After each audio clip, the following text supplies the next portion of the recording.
Hello, my YouTubers. Welcome to all of you at your own YouTube channel NP Learning Institutes. Dear friends, this video is useful to all students. Today, we are going to learn about tenses. इस video में हम सीखने वाले हैं कि कैसे किसी English के वाक्य को देखकर पता लगाएं कि वो किस टेंस का है, या फिर कैसे किसी भी वाक्य को एक टेंस से दूसरे टेंस में परिवर्तित करते हैं, ये हम सीखने वाले हैं। या फिर मान लीजिए आपके एग्जाम में कोई फिल इन द ब्लैंक आया है और उस फिल इन द ब्लैंक में कोई helping verb is, am, are, has, have, will, shall, was, were, had एक ऑप्शन के रूप में आया है, तो यहां हम पता करेंगे कि कौन सी हेल्पिंग वर्ब हमें उस खाली स्थान में या ब्लैंक में पुट करना है। और दोस्तों यहां हम सीखेंगे कि कौन सी वर्ब हमें किस ब्लैंक में या खाली स्थान में कंप्लीट करना है। तो देखते हैं दोस्तों, आइए हमारे साथ देखिए, हम बात करते हैं प्रेजेंट इंडेफिनिट टेंस की। प्रेजेंट इंडेफिनिट टेंस को सॉल्व करने से पहले हम देखेंगे उसमें उसके कुछ नियम कि कहां वर्ब फर्स्ट और वर्ब फर्स्ट में एसीएस आता है। तो देखिए दोस्तों, जब हमारा subject he, she, it, name और रिलेटिव या कोई सिंगुलर हो, क्या हो, सिंगुलर हो, तब हम इसके साथ वर्ब के फर्स्ट फॉर्म में एस, ईएस और आईएस का यूज करते हैं। आगे देखते हैं हम, जब हमारा subject I, we, you, they plural हो,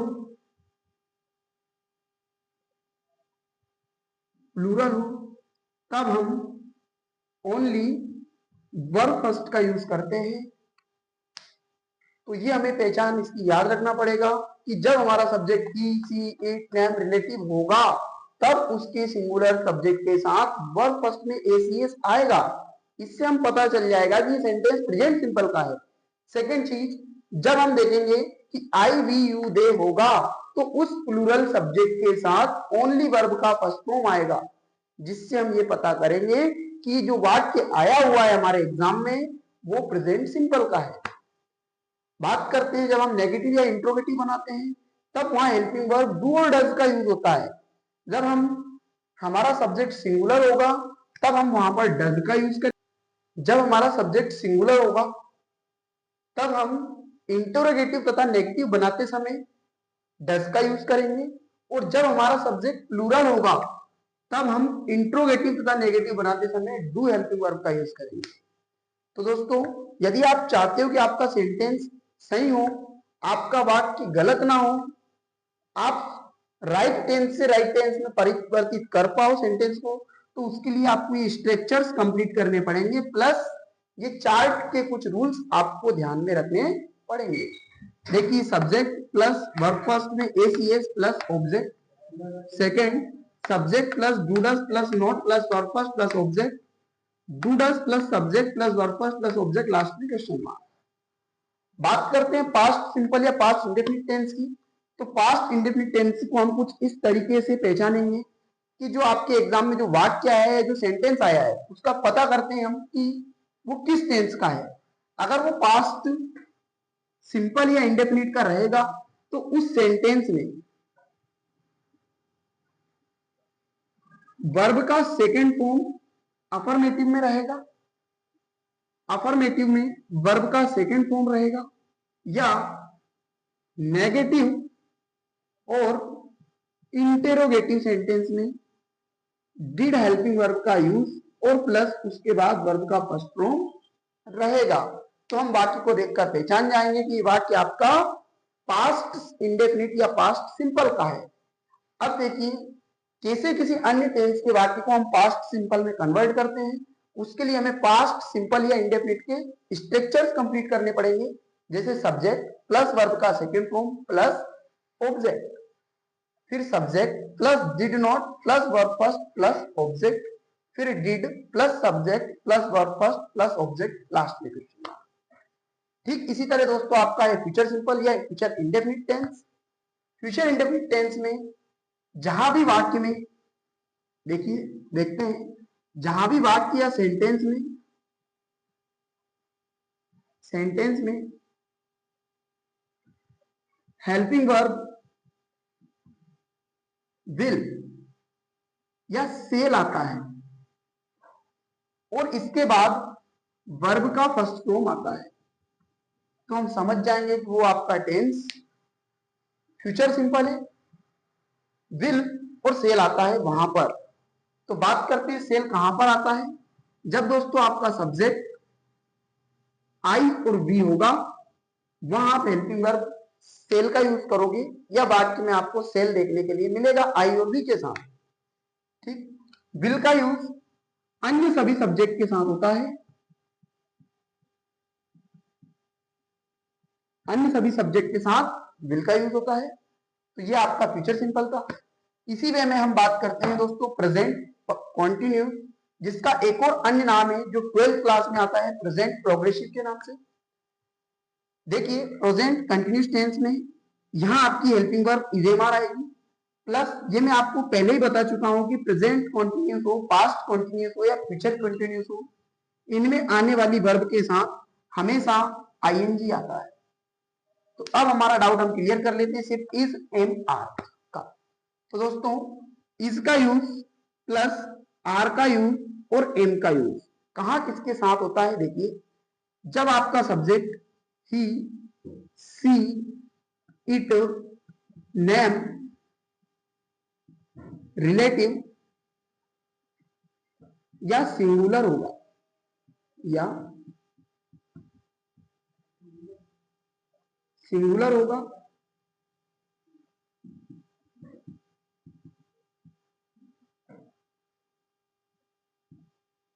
वहां पर आप पाओगे कि वो प्रेजेंट कॉन्टिन्यूस का सेंटेंस है। जहां पर आपका सब्जेक्ट वी, यू, दे होगा, वहां पर आप पाओगे कि हेल्पिंग वर्ब आर लिखा होगा। जहां पर आपका हेल्पिंग वर्ब एम आएगा, वहां पर आपको सब्जेक्ट आई के साथ एम का यूज होता है या एम के साथ आई आता है। बात करते हैं अफर्मेटिव से नेगेटिव और इंट्रोगेटिव कैसे बनाए। तो पहले subject is am are plus verb first में आईएनजी प्लस ऑब्जेक्ट आपके वाक्य में आएगा। जब इसको आप नेगेटिव में कन्वर्ट करोगे तो इज एम आर के बाद आप नोट लगा दोगे और वर्ब फर्स्ट के बाद आईएनजी प्लस ऑब्जेक्ट लगाकर इस वाक्य को आप नेगेटिव बना दोगे। बात करते हैं इंटरोगेटिव की। इंटरोगेटिव बनाने के लिए जो आपका हेल्पिंग वर्ब यूज हुआ है, जिस भी वाक्य में, उसका हेल्पिंग वर्ब उठाकर आगे लिख दिया जाएगा, फिर सब्जेक्ट प्लस वही वर्ब प्लस ऑब्जेक्ट और लास्ट में क्वेश्चन मार्क लगा दिया जाएगा। इस तरीके से आपका प्रेजेंट सिंपल, प्रेजेंट कॉन्टिन्यूस या प्रोग्रेसिव टेंस सॉल्व हो जाएगा। बात करते हैं पास्ट कॉन्टिन्यूस या पास्ट प्रोग्रेसिव टेंस की। इसमें वाक्य की जो पहचान होगी वो इस तरीके से होगी कि आपके वाक्य में was verb plus verb first में आईएनजी आएगा, तो हमें पता लग जाएगा कि टेंस पास्ट कॉन्टिन्यूस का सेंटेंस है। ठीक, देखें वॉज कब आएगा और वर कब आएगा। जब आपका subject was, sorry helping verb was होगी, तो ही, सी, इट, नेम, रिलेटिव आपके सब्जेक्ट्स होंगे, या ये सब्जेक्ट होने पर आपको वर्ब का, वाज का यूज करना पड़ेगा, और सिंगुलर सब्जेक्ट में आप वॉज का यूज करोगे। बात करते हैं प्लूरल का। जब आपके सब्जेक्ट यू, वी,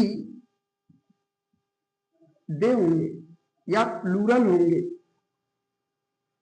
तब आपको वर्ब का यूज करना पड़ेगा। ये आपके फिल इन द ब्लैंक में और सेंटेंसेस में काम आने वाली चीज है। ठीक दोस्तों, यहाँ एक आई ऐसा सब्जेक्ट है जिसके साथ भी वॉज का यूज किया जाएगा, मतलब पास्ट कॉन्टिन्यूस या प्रोग्रेसिव टेंस में आई सब्जेक्ट को सिंगुलर के साथ रखा गया है।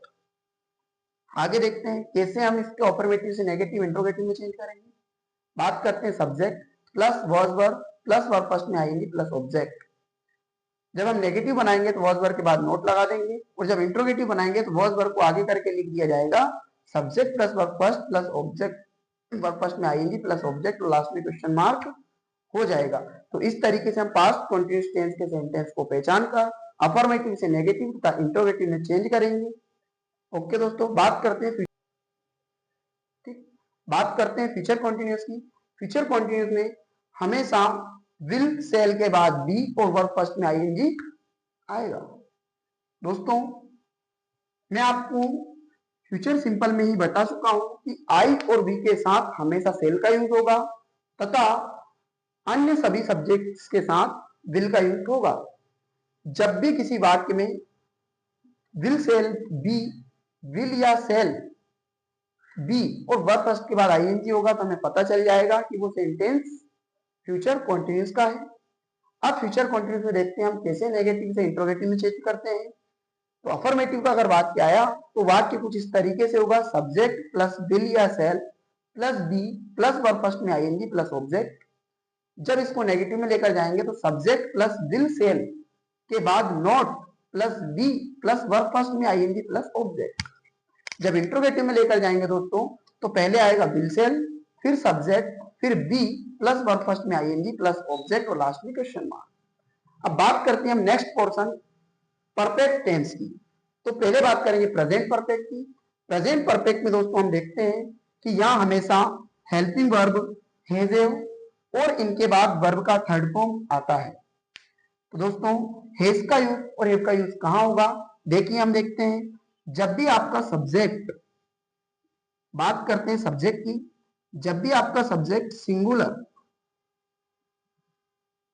यानी ही, सी, इट, नेम और रिलेटिव होगा तब आप हमेशा वहां हैज का यूज करोगे। और जब आपका सब्जेक्ट प्लूरल होगा जैसे कि आई, वी, यू, दे, तब आप हमेशा हैव का यूज करोगे। और हमेशा सभी परफेक्ट टेंसेस में वर्ब थर्ड का यूज होता है। इतना हमें ध्यान रखना है। जब हम वाक्य को पहचानेंगे तो हमें यही देखना है कि अगर प्रेजेंट परफेक्ट का वाक्य है तो हैज या हैव के बाद वर्ब का तीसरा रूप है या नहीं है। यदि वर्ब का तीसरा रूप होगा तो प्रेजेंट परफेक्ट का सेंटेंस होगा। देखिए दोस्तों अफर्मेटिव से नेगेटिव में कैसे चेंज करेंगे, subject plus has have plus verb third plus object. Negative में subject plus has have plus not plus verb third plus object. Interrogative में हैज हैव को आगे लिख दिया जाएगा, फिर उसके बाद subject plus verb third plus object और लास्ट में क्वेश्चन मार्क लगा दिया जाएगा। बात करते हैं आगे पास्ट परफेक्ट टेंस की। पास्ट परफेक्ट टेंस में हम देखेंगे कि जो आपका सेंटेंस रहेगा उसमें हेल्पिंग वर्ब के रूप में हेड आएगा, फिर उसके बाद वर्ब का तीसरा रूप लिखा होगा। अब यहाँ आपका सब्जेक्ट चाहे सिंगुलर हो या प्लूरल हो, सभी के साथ हमेशा हेड का यूज होगा। ठीक, बात करते हैं नेगेटिव की। तो देखिए दोस्तों हेड के बाद नोट लगाएंगे, वर्ब का थर्ड फॉर्म लिखेंगे और ऑब्जेक्ट लिखेंगे। जब हम इंट्रोगेटिव बनाएंगे तो हेल्पिंग वर्ब हेड को आगे लिख दिया जाएगा, फिर उसके बाद सब्जेक्ट प्लस वर्ब का थर्ड फॉर्म प्लस ऑब्जेक्ट और लास्ट में क्वेश्चन मार्क लगा दिया जाएगा। बात करते हैं दोस्तों फ्यूचर परफेक्ट टेंस की। फ्यूचर परफेक्ट टेंस में आपका विल ऑब्लिक सेल और उसके बाद हैव प्लस वर्ब का थर्ड फॉर्म आएगा।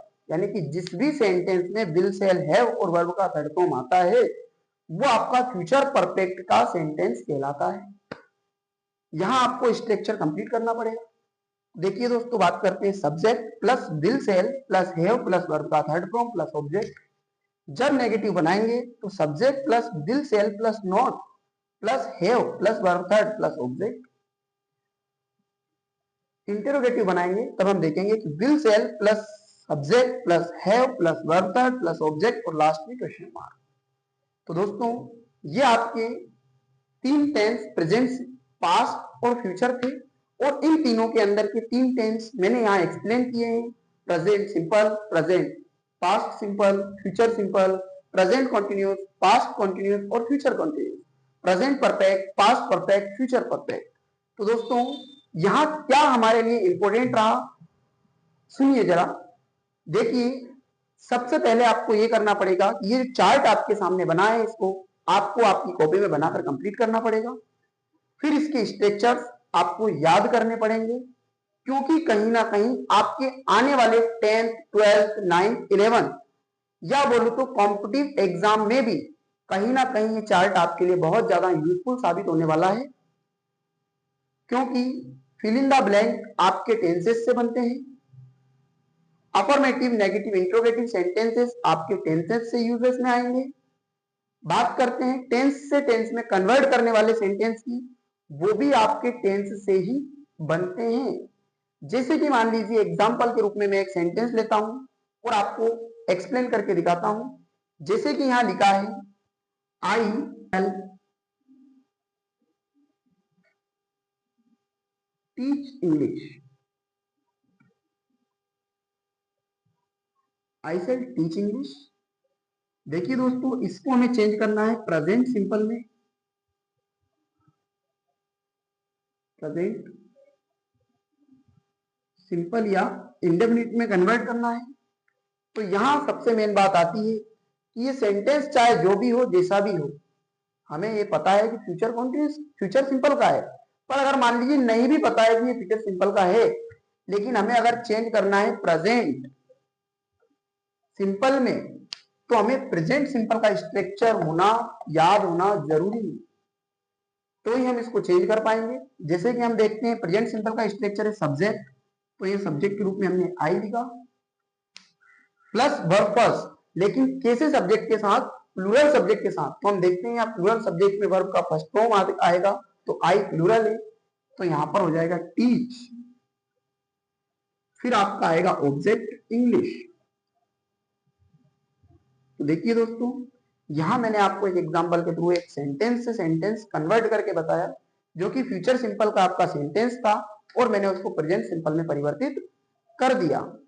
इसी तरह की कुछ एक्सरसाइज हम नेक्स्ट वीडियो में देखने वाले हैं, जो कि आपके टेंसेस से रिलेटेड होगी और कहीं ना कहीं वो सेंटेंसेस आपको आपके बोर्ड के एग्जाम में देखने के लिए मिल जाएंगे। Thank you so much watching for my video.